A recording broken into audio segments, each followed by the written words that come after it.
guys, we have a 7-game NBA slate for Saturday, starting off at 5 p.m. Pacific time. 10 out of these 14 teams are in a back-to-back, so I'm expecting a lot of rest news that we're going to have to wait on. So with the current news that we have, this is how I'm going to approach the slate. Miami at Brooklyn. Brooklyn should be getting back KD for this one. Don't know if they're going to rest either Kyrie or Harden. Miami side, we already know that Butler, Tyler Hero, they're going to be out, so that leaves Bam, Dragic as the main guys. Kendrick Nunn, he's been playing really well these past two games, 5,600. He's fine, but he's just not really a guy that I like to go to, even though he are shorthanded when he's close to 6K. It isn't a bad matchup, but there's definitely some blowout concerns with how stacked the Nets are offensively. Dragic, I still have interest in him, 6,200 without Hero and Butler. He just has that kind of 40-50 point upside, but foul trouble, that's hurt him, and so he hasn't gotten there. So ownership definitely won't be there. I think he's someone you can get over the field on. Gabe Vincent, he's 3,200. He's starting, getting a good amount of minutes. So for a 7-gamer, if there's no other better value, Vincent could be a guy. Brooklyn side, there's not really going to be any guys I'm going to have interest in unless Kyrie or Harden are going to rest. So for right now, nothing here. Philly side, Embiid, possible rest candidate. I think Ben Simmons, Tobias are fine as is. I prefer Simmons over Tobias just because of how well-rounded he is as a player, being able to get all those fantasy stats. And then for everyone else, just not really interested. Detroit side, if Detroit's going to keep this game close, Jeremy Grant been one of the better players this year, really, in the Eastern Conference. He has to have a good game. So Grant makes sense for a run-back option.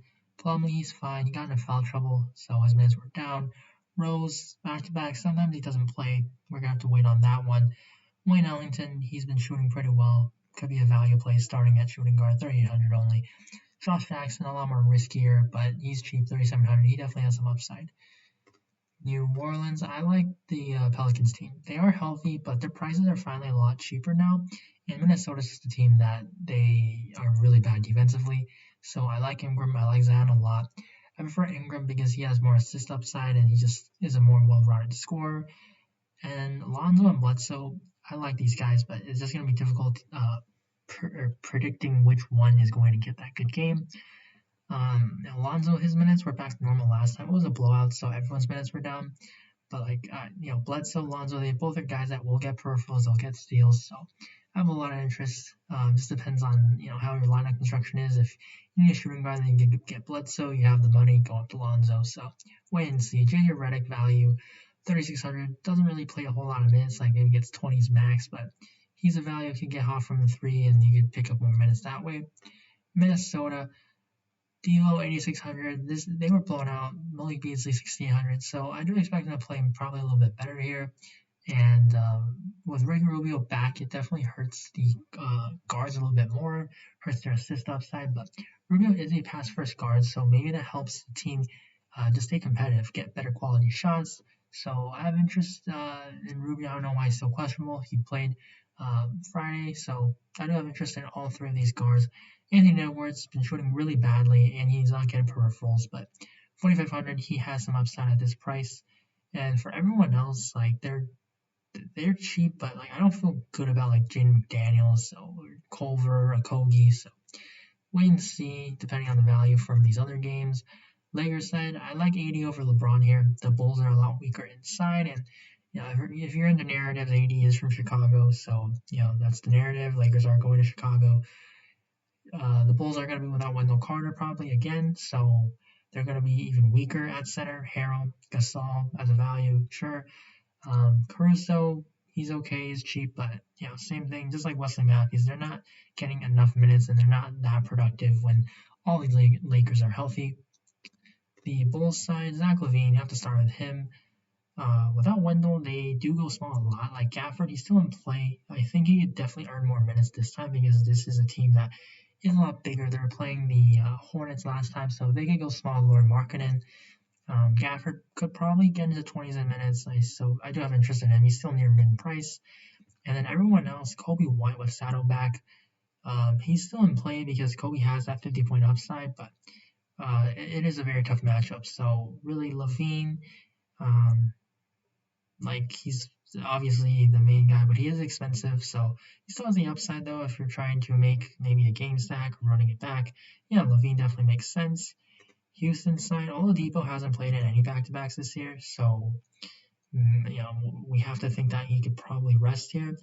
And if he's out, then yeah, Eric Gordon, Sterling Brown, Nawaba, Macklemore, all these guys just become a lot better because Christian Wood is also going to most likely miss this game. So we're going to have DeMarcus Cousins value day again, priced a little bit more now, or more expensive, but still, he's too cheap. Cousins is just very productive as a player. And if you look at his stats, he shot so poorly. He didn't even close that game on Friday, like 2 for 16. Like, imagine if he just made a little bit more shots. Like, he still has a way to get 10x even at this price tag. So, Cousins going to be very chalky, probably like 70% owned again. But, I mean, how can you not? Dallas side, Porzingis, he did play last back-to-back, so, without just going off of what we know now, probably still going to be in. If he's resting, then yeah, Luka becomes way better of a play. Tim Hardaway, he would be a little bit too cheap then. Willie Cauley-Stein, probably get the start at center. James Johnson, more minutes. They're still missing a lot of guys, so yeah, definitely have some interest, regardless if Porzingis rests or not, especially in Luka. Now, Denver and Phoenix, they just played, so it's going to be a rematch right next day. Jokic, always going to be fine. Murray, 6,700. Michael Porter Jr., he played limited minutes because of conditioning. So Will Barton, he didn't play that many minutes because the Nuggets, they play Monte Morris, Gary Harris, Peter Dozier. They just spread the minutes out. So, the Barton's still not going to really be on my radar. Millsap, he's more expensive now. So, really, I think the main focus is going to be on Jokic and Murray. So Phoenix side, Devin Booker, unlikely to play. He got hurt late. And then Chris Paul also went down holding his knee, but he was able to still sprint on the final play. So I'm expecting Chris Paul to play. Didn't say anything after, but they did play overtime. Paul's one of the older dudes. Wouldn't be surprised if they rest.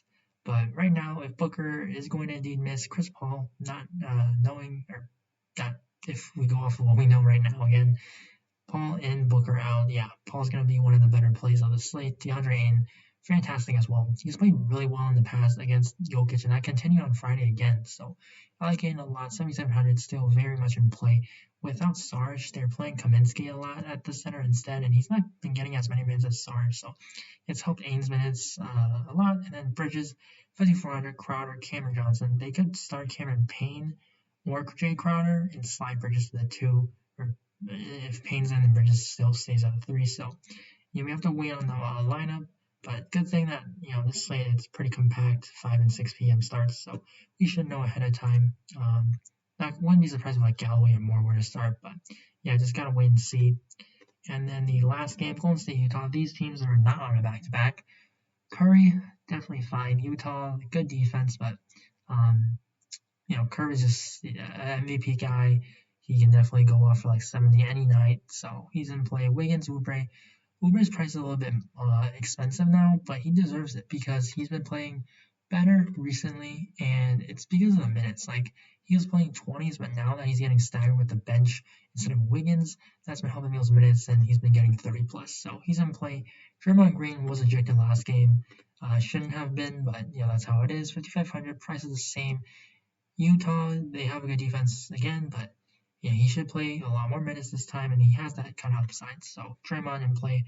Wiseman, very tough match against Gobert, but he's also someone that has upside. He's pretty much blowout proof. He does get blowout run. So final team, the Jazz. I like this team. I think they're all really underpriced. Mitchell, 7,800 against Golden State. He looks pretty good here. Gobert, he's great as well. 7,300 against Wiseman, the rookie. Gobert is just like a double-double lock. Gets blocks, but Mitchell does have the higher upside. Gobert is a little bit safer because, just as a center, you're able to get more rebounds, blocks. So that's how you get, safer fantasy points. Bogdanovich, he's okay. Ingles, with him back, I just don't want Clarkson. Favors if you're trying that Gobert foul trouble route. So I think the top play, Chris Paul. If he's going to play this game without Booker, for sure. And then you're basically giving up 30% usage guy in Booker. So Aiden's going to look really good. But I'm going to put in Bridges because he definitely gets a bump. And you can definitely play 3 guys even, depending on what lineup they go to. And because of center, I'm not going to put in Aiden because I have to put in DeMarcus Cousins still. With Wood expected to be out, he's still going to be one of the better plays. And then I do like AD. I think he definitely get there, even if it's a blowout in 3 quarters. And then the shooting guard play, I'm going to go with Donovan Mitchell. This is definitely a good matchup. Curry can definitely keep him in the game. So Mitchell seems a little bit underpriced. So that's going to be the core 5 for the night before this slate. Make sure you guys stay up to date. There's a lot of rest potential on this slate. So I'll make sure to update you guys on my Twitter at Bobfuls. Link will be in the description below. And, feel free to always ask me questions anywhere you want. I'll do my best to try to get back to you. Try to do that a little bit earlier before lock because, I'm trying to get my own lineups in. So, guys, if you enjoyed the video, please leave a like before you go. And as always, thank you for watching and good luck on this slate. Bye.